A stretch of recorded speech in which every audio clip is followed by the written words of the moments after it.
Sa salita mo, akitin ang puso ko at loobin, nang ikaw ay aking sundin.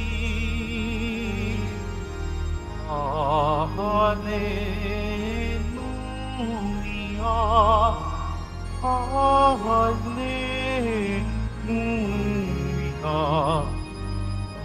Hallelujah, Hallelujah.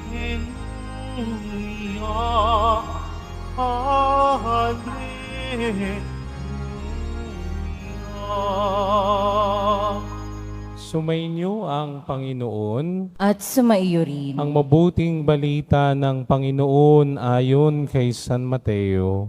Papuri sa iyo, Panginoon.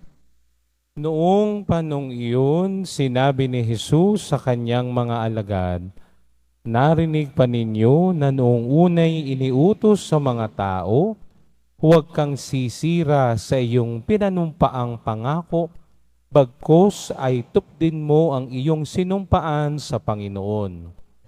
Ngunit ngayoy sinasabi ko sa inyo, huwag na kayong sumumpa kung nangangako kayo. Huwag ninyong sabihing saksi ko ang langit, sapagkat ito'y trono ng Diyos, o kaya'y saksi ko ang lupa, sapagkat ito'y tuntungan ng kanyang mga paa.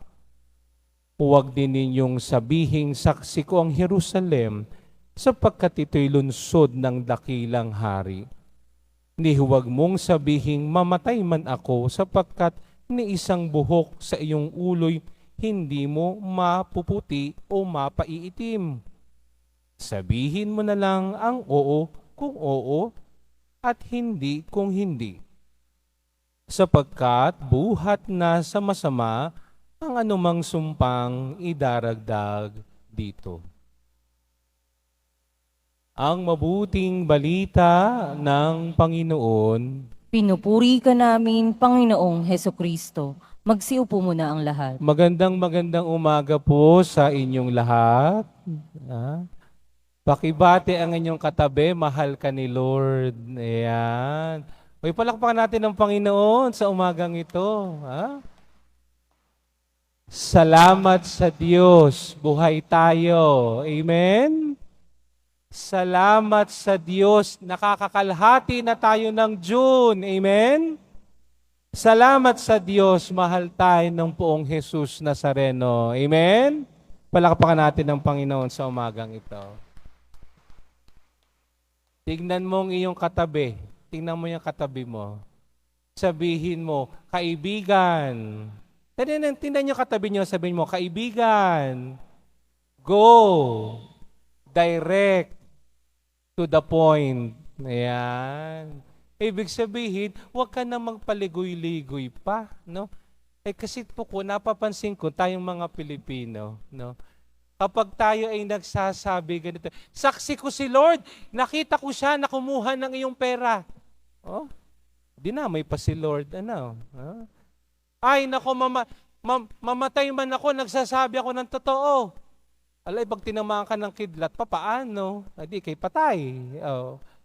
Sabi pa, cross my heart until I die. Di mauna ka. Sapagkat ito sinasabi dito ng Panginoon, no? Huwag ka nang magpaligoy-ligoy. Sabihin mo lang kung oo, hindi kung hindi. Amen? Idadamay pa natin ng Diyos, mapaglalangan ba natin ng Diyos? Basta kung anong nakita mo, kung ano ang tama, sabihin mo. Hindi na ako magdadagdag ng anumang kwento. Hindi na ako magdadagdag ng kung ano-ano pan. Bakit? Kasi baka iyan ay aking ikapahamak. Kaya dito'y pumapasok, less talk, less mistake. No? At yan din ay Yan din ay patungkol din sa ating pagsunod sa Panginoon. Kapag sinabi ko na susunod ako kay Lord, wala na kung ano-ano pa. Pag sinabi mo, sige Lord, susunod ako, di susunod ako. Just like the first reading, no? Narinig natin ang kwento ng bukasyon o pagtawag kay Eliseo. Ang nabasa nating unang pagbasa, kung hindi ako nagkakamali, ay mula sa Aklat ng Mga Hari, no? Na dito, no, si Elias ay nagsabi na sa Panginoon, Panginoon, ako ay tapos ng aking misyon. Kaya sabi ng Panginoon, o sige, pumayo ka, tawagin mo si Eliseo upang iyong maging kahalili. No?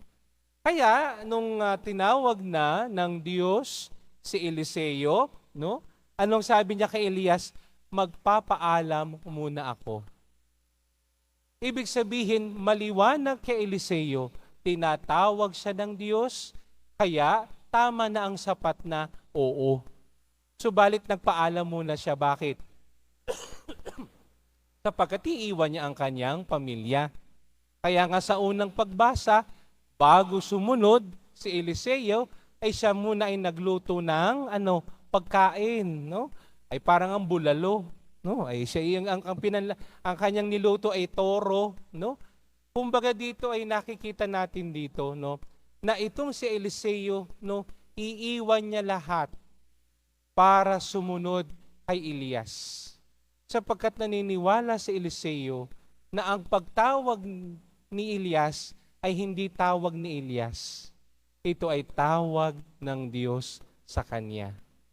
Kaya pag tumatawag ang Diyos, don't say no.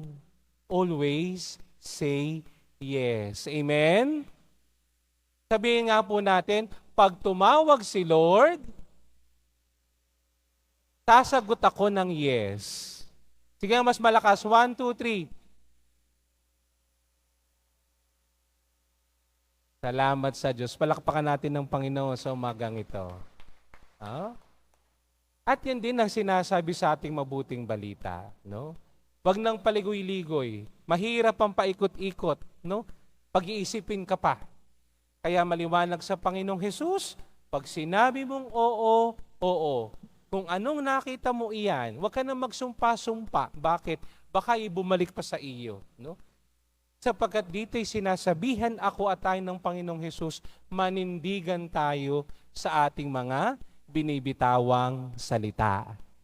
Kung hindi kayang panindigan, itikom ang bibig at wag nang magsalita.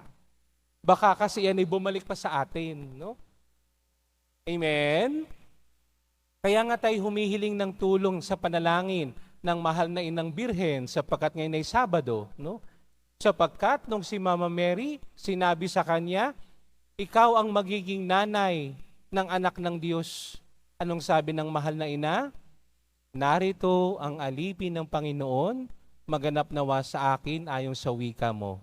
Nagsabi siya ng oo, walang paligoy-ligoy. At ito rin ang makikita natin sa ating patron na si San Juan Bautista. Sinisimulan natin ang kanyang nobinaryo. Malinaw kay San Juan Bautista, siya lamang ang tinig. Alam niya ang tawag niya mula sa Diyos. Siya lamang ang tagapaghanda. Kaya bilang tagapaghanda, ginawa niya lahat. Kaya nung pagdating ng Panginoong Hesus, anong sabi ni Juan Bautista? Ako ay bababa na upang siya ay makataas. Hari nawa, ang paalaala ng ating Panginoong Hesus sa ating mabuting balita ay lagi nating dadalhin. Huwag nang magpaikot-ikot, huwag nang magpaligoy-lugoy, huwag nang pasumpa-sumpa, huwag nang magsabing mamatay man ako. Sabihin mo lang kung oo, at hindi kung hindi. Amen.